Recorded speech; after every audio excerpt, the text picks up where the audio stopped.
Welcome, Sangeeta, to the show. How are you? I'm good, Ethan. How are you? I'm doing very well. Thank you so much for your time. I really appreciate you've been here with us. Super excited about our chat today. Agriculture industry, farming, really exciting topics, and definitely e-commerce in these so important fields of our life, right? So let's start with you, right? I'm really interested about you, about your career path, right? And how did you get to this industry? And you can start from wherever you want, so from whenever time you want. I know you have plenty of interesting stories to share, so let's kick it off. Yeah, no, absolutely, Ethan. I grew up in Middle East. I'm in South Asian cultural background, and India specifically. Grew up in Middle East, moved to England, and made my way to Canada. So yeah, it's been an interesting journey. I've enjoyed my travel around and my stays around different countries. But Hmm. specifically, agriculture, I think when my parents don't come from an agriculture farming background, I'm a very much a city girl. My dad was in procurement, worked in Middle East for 35 years. We lived there, Okay. family of four with my brother and my mom. And yeah, I wanted to do something very different. I've always been a trailblazer. I don't fit in a box, and I wanted to do something different. And agriculture was, honestly speaking, a different beast in my family. It was something that no one understood. And I moved to England to take on plant genetics. Wanted to do some sort of genetic engineering and get my, very much hands-on experience on how to build antibiotics for, fit it in the vegetables that we can help countries that can't afford a lot of medicines, etc. So focused on different levels and different sides of agriculture that can be sustainable in the world. But I made a trip in 2010 to Canada, and I was taken back about how amazing prairies is and the opportunity that lies in Canada, just as a whole. I mean, new country, very Hmm. few people, affordable compared to England at the time, and multiple, things to learn from and just grow as an individual too. So 2011, I moved to the prairies. I booked my flight a day before I was supposed to Wow. travel. I left on a whim, and I'm a very impulsive person too. There's only one way to find out. I tell people you got to try it, and if nothing, then you learn that you wouldn't do that ever again. So the best mistake I made is to leave in the middle of the night without paying rent for the following month. I just left, packed my bags, and I was on a plane to Calgary for that matter, and which is where I am. I'm in Uh-huh. Calgary today. And I made my way from Calgary to a small town, Swift Current in Saskatchewan in the prairies. What a culture shock did one city girl have. A house secluded on a farm, nothing around you, no people, just you, yourself, and some wild animals. But what a Hmm. great experience. Yeah, and I found myself right on a farm, right in the thick of agriculture, and networked with some people in the industry, and found my first gig at Cargill. So Hmm. that's how I started in the farming industry. Wow, amazing. So tell us about your experience, your e-commerce journey, right, in Calgary. How it started? Yeah, shortly after I started with Cargill, I found myself at OPI Systems, an agriculture technology company. That was the first agriculture technology background that I was exposed to. I understood how much technology can be leveraged in agriculture industry too. Hmm. And, farming practices back in India are very old school. They have small acres, so they don't really invest a lot of money. Farmers particularly don't invest a lot of money into large equipment or technology for that matter. However, that's a different scenario today in India. But Hmm. that was my notion walking into an ag industry and working with an agriculture technology company. And I found I was very shocked to see how far technology has come within an industry like agriculture and farming, and how Hmm. you know adaptable it is and how convenient it is for a farmer to use those tools. After working at OPI Systems for a few years, I found myself at Farmers Business Network, Hmm. and I was the first employee of Canada. And again, company that I had heard of in US. I heard it was doing great things, and I wanted to be part of that. I wanted to see if there was a way I can make a difference. And oh my, I sure did. and and again, like I say, Ethan, have always been a trailblazer. I love to test things out, coming from a very much an experiment background in labs. I definitely apply that in my real life as well. I wanted to see how Exactly. agriculture Yes. changing its shape, and if I can contribute towards that. Like I said, I don't fit in a shoebox, in a particular way. If there are multiple ways of doing something, whether that's quicker or cheaper or better, I'm definitely, in for that. And so, yeah, I found myself at Farmers Business Network. It's an e-commerce e-commerce platform for farmers to purchase their crop inputs online. Definitely had its growing pains with farmers because I was customer facing in the beginning, and farmers had never heard of anything like that, had never tried anything Hmm. like that, and the uptake was great. There's one thing I learned, Eaton, is that just because it's not been done doesn't mean it cannot be done, right? And which is what led me to Farmers Edge CommoditAg marketplace, building and executing the model. And today I'm part of CommoditAg as their business unit lead head, and working with my team in US and Canada, and making change every day, every hour. Wow, really, really exciting and journey. But so, how e-commerce transform the agriculture industry? I mean, what unique challenges that it presents? Tell us. I think listeners would like to further understand how the industry is working today. And I know you introduced e-commerce to this equation. Tell us about this transformation. What's the before and after? So farmers in Canada, and I can speak for Canada because I'm in Canada, and it's very similar in US as well, Hmm. but farmers love to have relationships, with the sales reps, the manager at the location. They love to travel to go see their sales reps, or any grain reps for that matter. And the business is very much done with, brick and mortar stores. Hmm. Yeah. When we talk about growing pains, the growing pains were a couple of them. One was you don't have that social touch or aspect of it. However, as a sales rep myself, a few years ago, I definitely reached out to every farmer, went to their farm, spent time with them, built a connection.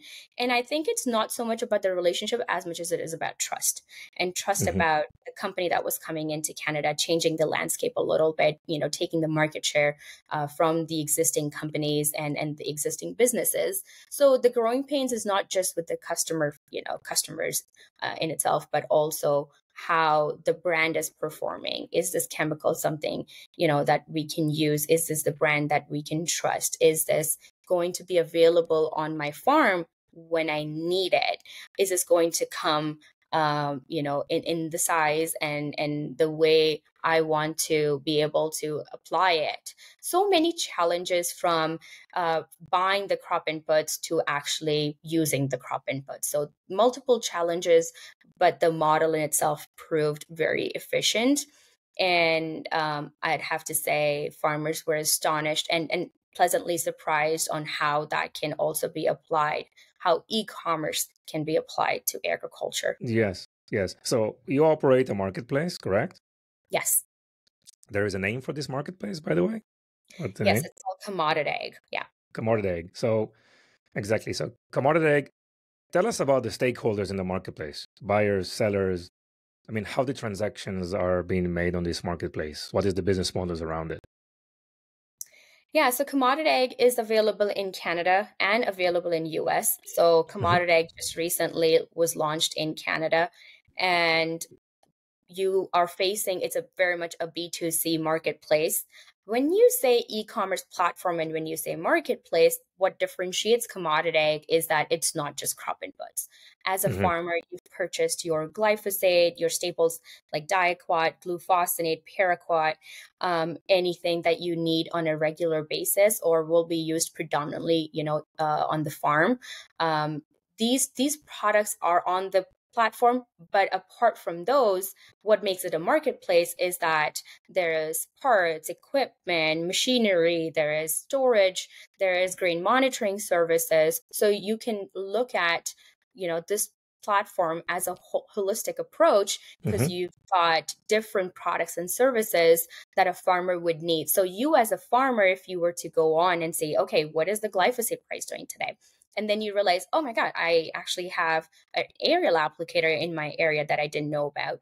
So Hmm. when you look at the stakeholders, of course, farmers are very important in this part of the journey, as well as vendors, because if our shelves are not full, farmers are not going to get that level of service and product. So, vendors are as important as farmers, but you also look at that these vendors can be, a service provider for that matter. It could be a retail that already has a brick and mortar store. It could be a small farmer starting out selling something that he built in his basement or in his shop. So we are welcoming any farmer or a vendor or a partner that is wanting to get that extra exposure and additional platform that could really give them the reach that they didn't have before. Hmm. Interesting. So you actually worked from day one on working with these farmers, seeing them face to face, trying to convince them to go, upload their requirements and storefront to the marketplace. What were the main challenges that you were facing, back then? So I believe the main challenge was the brand name, the company name. When Hmm. Farmers Business Network entered Canadian market, my one and only task was to educate farmers. Hey, there's a company that can Hmm. support your needs. There is another way, another channel for you guys to transact on. We're all trying to be multi-channel. We're all trying to be omni-channel. Hmm. One channel we realized during COVID was not enough.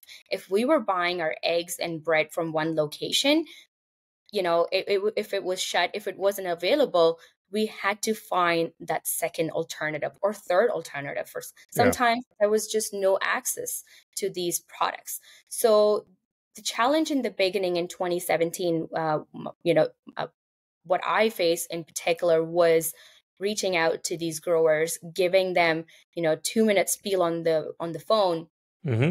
getting in front of them, traveling from anywhere from southern Alberta to northern Alberta to Saskatchewan to reaching out to these farmers to get some time. So that in itself was challenging.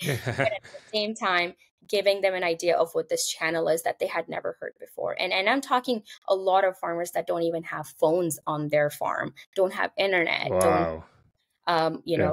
they focus on just working and running their farm, more so on equipment. So now I was really trying to sell a fancy technology to a farmer that did not Yeah. believe in having mobile phones. So that was one of the biggest challenge. But at the end of the day, when you get over that hill and you're working with these farmers, building the trust and starting out very small, then you can get there. And again, my only statement to anyone that's going through their challenges is that how do you eat an elephant, right? One bite Yeah. at a time, one Hmm. step a day, one call at a time, one visit at a time.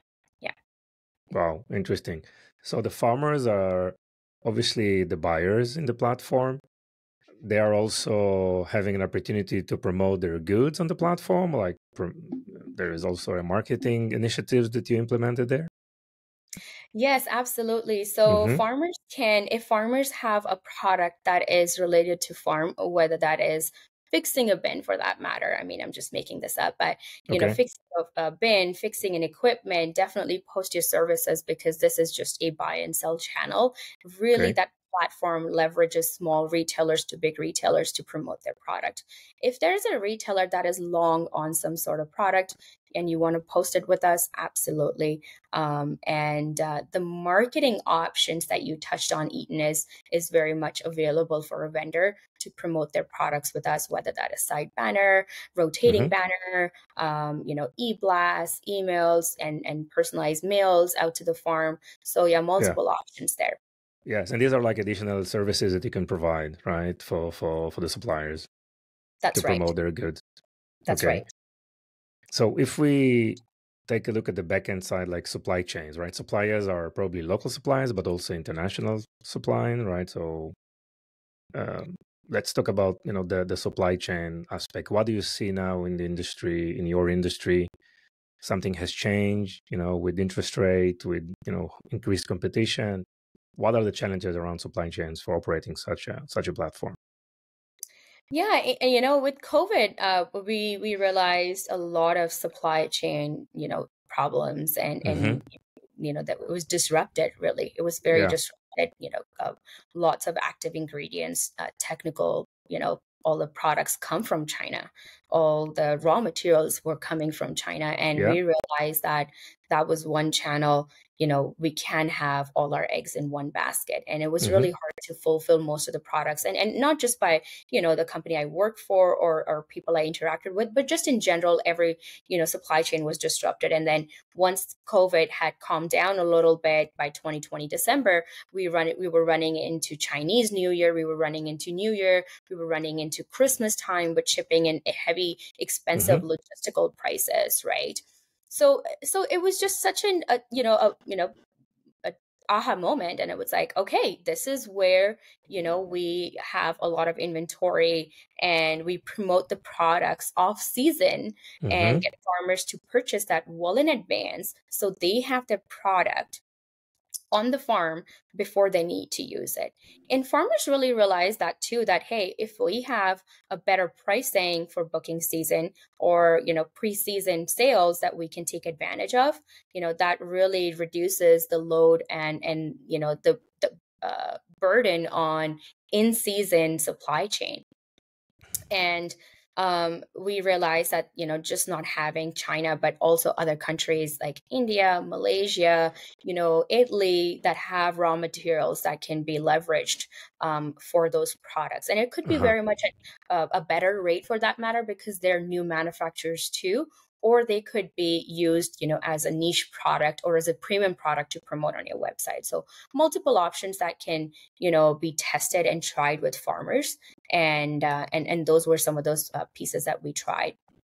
But talking of supply chain on CommoditAg, we take that off our plate, and not because supply chain is something that I personally don't want to handle. I Hmm. do have my background in supply chain and manufacturing as well, but at the end of the day, I want it to be a marketplace where farmer or a vendor or a retailer is promoting their product, and farmer can still connect with the same sales rep they work with, same person they work with. It's just a channel mirror that is giving that exposure that hey, these products are available, and Yeah. that can be fulfilled by the retailer in the same fashion it was when they were Yes. visiting their Of location. course, of course. You cannot take it as part of your own marketplace responsibilities. Of course, maybe you'll be like on the support side, but the delivery is the Yes, responsibility of the supplier itself. that's right. What can you share with us on? And I know there are a lot of products line out there, services. It's really diverse, but what can you share with us in terms of like AOV, time to purchase, in the platform? Yeah, I love the lingo AOV. If you understand marketplace, you understand AOV, Yeah. average order value for our listeners. But average order value, we're trying to definitely increase that. We're trying to increase the CRO, which is a conversion rate optimization, Hmm. and these are the metrics that one would look at when you're running a marketplace. And when you're looking at average order value in US is very different in Canada. In Canada, an AOV would be anywhere $10,000 and up, and around $9,000 to $12,000, I'd say, in that range. But when you look at that range in US, just because of the size of the farm, platform, it is definitely much lower. And we are targeting at 7,000 to 8,000 as our Huh. AOV. Yeah. Um, That's and traffic is equally important. And so those are some other metrics that we're looking at. sure. And like time to purchase. So we have two programs that we run. We run our off-season program, whereas booking sales program, if you are looking at placing an order and holding your spot, the cost position that is available. Again, and there are lots of factors. You're looking Uh-huh. at better supply chain, better logistics pricing, better container prices from China, for that matter, or India for that matter, that are lower from, September to December. And if Mm-hmm. you can lock that in, actually much before December, but if you can lock that in, then you're getting a sort of a volume discount for that matter. I hate to use that term, but at the end of the day, when we get multiple orders, we can place that with the manufacturer or retailer, and farmers can utilize that cost position. So that's a really good period to purchase, is September to December, by Yes. far the period with any e-commerce platform. But when you're looking at in-season products, you can definitely see some of the in-season products as well that we run around the year. So if you're looking for a part, machinery, farmer's working on his equipment in the month of March, and he needs to hit the fields by end of March or April for that matter. And if there's a piece of equipment that, or a part that he needs to fix his machinery, we can get that delivered to him within 48 hours. Wow. Nice. Yeah. So I want to talk to you about partnerships and maybe strategic partnerships. And I know it is an important important aspect of your career as well, because you've done it throughout your career many times. How do you approach strategic partnerships, specifically in the agriculture industry? Yeah, partnerships is important as you go in any part of the industry, and very much important in agriculture industry, more so than any other industry, in my opinion. And I think Yeah. that is because it's a very much a relationship based Mm-hmm. industry, and trust. So I really think that when you're looking at approaching a retail, approaching a manufacturer, even in my past lives when I was reaching out to manufacturers for raw materials and such, um, it's important to go in with the data that you have. What does your path look like? What does your end goal look like for that year? Mm-hmm. What visibility can you give to that manufacturer or a retailer? What are you looking? How are you looking to grow? Where does your growth take you with that partnership, and without that partnership, or partnerships similar to that vendor? So having that clarity with those partners will definitely give you that trust that you're looking to gain. And a lot of times, I mean, you've probably experienced it too. There's no, I guess very few meetings where you get out of the meeting and you've shook hands. I mean, I would like to close. I love Sure. closing and all my deals, and I'm very much passionate about closing my deals. But at the same time, you have to give your partners enough time to chew on the new idea, the new path, to your market. And at the end of the day, follow up is very important. I really think if you can follow up within the same week or in a week's time, you've definitely lost 50% of that your sales. Yeah. Wow. Yeah. Yeah. So this is really fascinating and interesting. Again, thank you so much. I want to continue, discuss about your team, right? You are a female leader, and I know you have a majority female team as well. Tell us about your team. How has it been structured? What are the positions there? Yeah, I would love to learn more about that. Yeah, I stepped into this role in April last year, and Mm-hmm. being, just a female leader within within the company I'm working at right now, or any other, company for that matter, I think comes with its challenges when you've taken on, a leadership role. But at the end of the day, there's plenty of support, from your mentors, from your team, internal team as well. And when you have a good rapport in the market and a good repetition, and also you have great connections in the market and industry for that matter, I think that really supports you. What I tell my team is that, being in agriculture industry, I'm going to use an agriculture reference, is that, you harvest the seed you plant. And if you take care of it Yeah, with lots of TLC and lots of hard work, you're going to harvest what you're really looking for.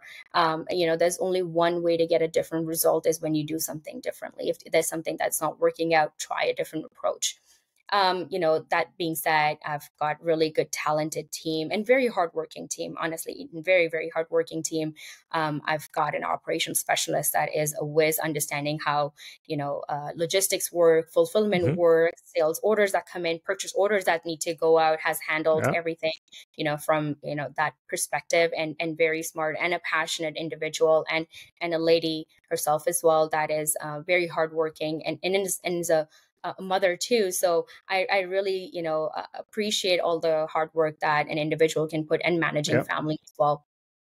um, my sales rep, inside sales person, is also a woman, and has a new baby. So also very hardworking, and I'm very flexible as a leader as to when they can put in the time, because obviously there's a new, baby, and new addition to sure, the family member. So I feel that as a woman, you've got your tasks on a day-to-day basis. Not saying that doesn't happen with other, with men, or with other individuals for that matter. But I think, having a new baby is definitely a big challenge, and big time that you have to navigate through, because you're also learning as you go, especially if it's your first child.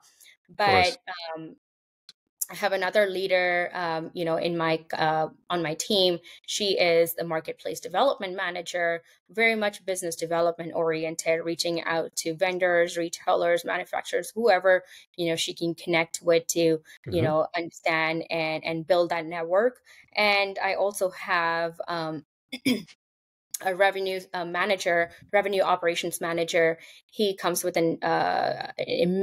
immense experience on ERP integrations, data analytics, managing a team, and really looking at numbers, and trying to figure out what path, tactically we can take. So I have a very talented team, and I'm always looking to grow. So, in a few months, we'll, as we're getting busier in Canada, we'll definitely be adding more members. Nice, nice. So, looking at 2024 and your plans for the year, what do you see as like major revenue opportunities, and what you're going to focus in 2024? Multiple revenue streams that CommoditAg is focusing on, and not they're not visions only, they've been hmm executed. We've had great results, and we'll definitely be focusing on those. One is software as a service, but we're working with a lot of companies and partners in US and Canada to provide them software as a service and e-commerce marketplace. If they're looking to work on and build their own, we support them with the technology that they may need. And hmm we are tech leaders, but we're also agriculture leaders. Eaton Farmers Edge has been around for a couple decades. It has a great brand, has Yeah, great brand recognition for that matter. And if anyone is looking to partner in that capacity, we reach out to a lot of companies. And again, anywhere from whether that's a retail customer facing, or whether that's a B2B base company. yeah, Um, Apart from that, we're focusing on paid promotions. If a company is looking to add their promotions on our website, so we're looking at those revenue streams, apart from obviously the marketplace sales. Yeah. yes, yes. Yeah. Okay, and as the industry as a whole, obviously all of us we need to eat, right? So definitely there is it's going to be there. What are the major trends that you see are shaping this industry looking for Yeah, the future? I believe within the agriculture industry there have been lots of ups and downs, and I mean we just briefly touched on the supply chain disruption, a couple years ago due to COVID, and world coming to a standstill. But and I think lots of companies have not only navigated through that, but also put some different options and different strategies in place. And so so have I in my strategy within this company on how to navigate through those if they again happen to come to surface. But the major trends, the prices are going down of crop inputs in China, and there's been climate is one big factor. If hmm there's drought in in your region, the crop inputs, the usage goes down quite a bit. That basically Yeah, increases the volume of the offshore chemicals sitting, whether that's on a retail farm or a manufacturer's yard for that matter. So that basically drives down the prices of crop inputs in China and on the supply. However, that could, with a lot of political issues that we are seeing lately in on the news and media, that is driving up the prices of containers, for shipping, etc. So those are many different factors that contribute to the ups and downs of agriculture industry. However, like you said, everyone needs to eat. So Yeah. farmers are still going to be farming. We're still going to need that food on the table, but this may definitely contribute to some, increase in costs, decrease in yield for that matter. And Hmm. one other big one is the prices of grain. There's also that contributes towards the food prices, and we've in Canada, Eaton, we've definitely seen quite a bit of high inflation, and hoping that Sure. basically comes back to normal in a year's time. Yeah. Yes. Yes. Specifically on your platform and your plans, I want to address the data and data insight, right, that you collect. How is this data being used, specifically for the agriculture industry and specifically for commodity marketplace? Yeah, so on CommoditAg Marketplace, the data analytics that we look at obviously are some of the metrics that we're focusing on, and the big one is traffic. We really monitor Okay. that closely. If we're promoting something, we want to see how efficient that has been and how that traffic is contributing to sales, basically Hmm. looking at the conversion rate. So those are some of the data analytics that anyone for that matter on Marketplace should be monitoring. Anyone wanting to get into Marketplace or starting an Sure. e-commerce platform should look at. But other than that, we also have data analytics associated with if a vendor is looking to promote their product, how efficient it is how efficient was their promotional campaign, or are they getting sales out of the campaign, or are there other products that farmers are looking to transact on? So these are some of the data analytics piece that we run on paid promotions as well. And any vendor Hmm. is free to choose these different tiers of paid promotions with us, and get some insights into how their product is doing on our website. Yeah. So for those who are interested to go into the industry and maybe more specifically to the e-commerce within the agriculture industry, what advice can you provide these to these people?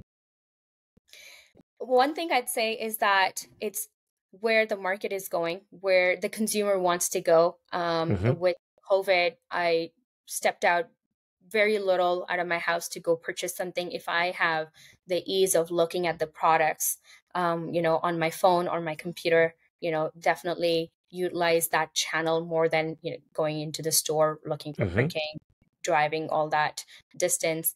But the second piece is that it doesn't hurt to try um, having presence on our website. If a farmer or a vendor or a small retailer in any industry for that matter has started or released a product, there is nothing to lose having that extra exposure. Additionally, if a well-established retail is looking to enter a new market, but they don't want to hire someone in that area because they don't understand the ROI, this Hmm. is one of the best ways to get your feet wet and understand what that market looks like for them. Yes, it's It's a good very, yeah, it's a good way to test, right, before you go full scale. absolutely. Oh, absolutely. And again, Yeah. talking back, what do the metrics look like? What was the traffic in that area? You can specifically target that audience. You can target that audience with paid search, Google ads, Facebook ads, social media. There are obviously these ads are cost $5 per day, whatever that looks like. Set your budget, check it out. It's a minimal investment compared to having boots on the ground if you're looking to enter a new area. I'm not saying that their model is not going to work in the sense by putting an individual there, Hmm. but if you're looking to put an individual there, but also having that extra channel, I think it's a no-brainer. Sure. Sure. Mhm. Yeah. Very, very interesting. Sangeeta, what is your management style or management philosophy? How do you take decision day to day? Yeah, as a leader, as a manager, I am, I have a very much a discussion a way of handling my conversations. I want to understand what the day-to-day challenges are, and any other company, even there are growing pains. There's a philosophy I live by, is that if it wasn't difficult, it's not worth doing it. Hmm. And I've always taken on a challenge because I love to see how my actions are making a difference, and also growing my career in the same way, because if I'm doing something different, that's also teaching me on how to do things. So Hmm. I really tell my team, do things that challenge you and that you learn from, and that helps you grow in your career, especially on your resume. Obviously, it's contributing to success towards the company and as a team as a whole, but at the same time, really trying to look at yourself, how passionate you are about that project, own it and learn from it. And I provide a lot of autonomy on how they can take uh, decisions of their own. If they have a farmer that's interested in doing business in a certain way, understand that, reach, negotiate that, and build that partnership. I don't think any partnership, in my opinion, is a bad partnership. You either learn from it or you either gain from it. Yeah. So what I'm hearing is that you are encouraging your team and also probably yourself, right, to be more bold in the move that you take some risks, right? You encourage these autonomy means taking more risks, right? And Yes, from the risk you learn and try to improve, correct? absolutely. There's only one way to learn it. You got to take the leap, and yeah, the net will appear. So yeah, you got to keep trying it. Amazing. Amazing. Yeah. Great. Sangeeta, thank you so much. Yeah. I enjoyed it really. It's amazing topic, very, very interesting industry. Anything you want to add? Yeah, one last thing. I think if you're looking to have an e-commerce platform or partnership, definitely reach out to me. But also, if you as an individual in non-ag industry are looking to establish your own marketplace, do it. There is no brainer. There's going to be some, efforts that will go into creating that platform, but there's definitely a lot of fruits to, reap. Great. And Sangeeta, please share with us something about yourself that most people don't know.